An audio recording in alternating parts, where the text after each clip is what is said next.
بہت زمانے پہلے ایک عظیم سلطنت تھی۔ اس سلطنت کا بادشاہ طاقتور اور بہادر تھا، مگر کبھی کبھی اپنے غصے کی وجہ سے بڑے فیصلے کر بیٹھتا۔ اس کے ساتھ ایک وزیر تھا، نہایت عقل مند، دانشور اور اللہ پر پختہ یقین رکھنے والا۔ دونوں ہمیشہ اکٹھے رہتے۔ بادشاہ اپنی طاقت پر فخر کرتا، جبکہ وزیر اللہ کی قدرت پر یقین رکھتا۔ ایک دن بادشاہ اور وزیر اپنے درباریوں کے ساتھ شکار پر نکلے۔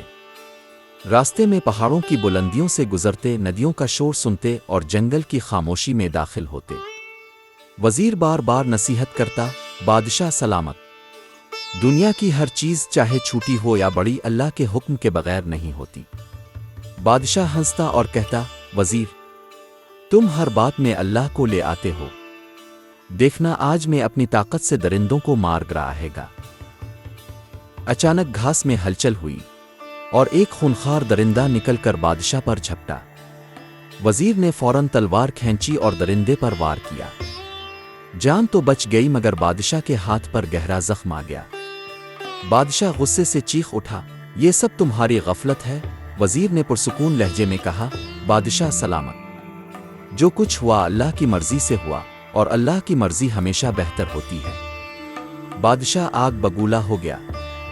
اس نے وزیر کو فوراً قید میں ڈالنے کا حکم دیا۔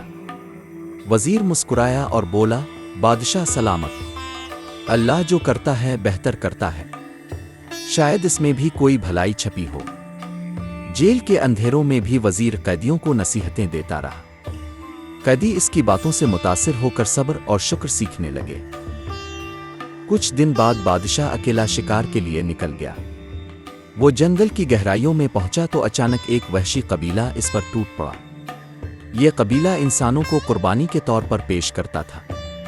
انہوں نے بادشاہ کو پکڑ کر قربان گاہ پر لے جایا اور رسیاں باندھ دیں۔ بادشاہ کا دل دھڑکنے لگا، زندگی آنکھوں کے سامنے گھوم گئی۔ قبیلے کا سردار آیا، اس نے بادشاہ کے ہاتھ کا زخم دیکھا اور چیخ کر کہا، رکو، یہ انسان قربانی کے لائق نہیں، اس کے جسم پر عیب ہے۔ یوں بادشاہ کی جان بچ گئی۔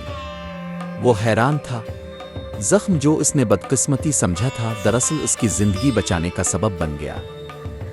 بادشاہ لرزتا ہوا محل واپس پہنچا۔ فوراً وزیر کو قید سے نکالا اور اس کے قدموں میں گر کر کہا، وزیر، تم ٹھیک کہتے تھے، اللہ جو کرتا ہے بہتر کرتا ہے، میرے زخم نے میری جان بچا لی۔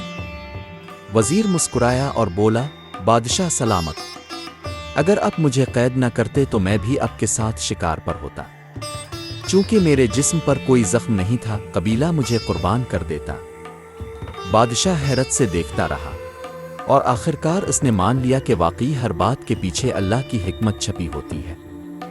یہ کہانی ہمیں یہ سکھاتی ہے کہ انسان اکثر وقتی نقصان کو بدقسمتی سمجھتا ہے، لیکن اصل میں وہی چیز ہماری بہتری کا ذریعہ بن جاتی ہے۔ اس لیے ہمیشہ اللہ پر بھروسہ رکھیں اور صبر و شکر کو زندگی کا حصہ بنائیں۔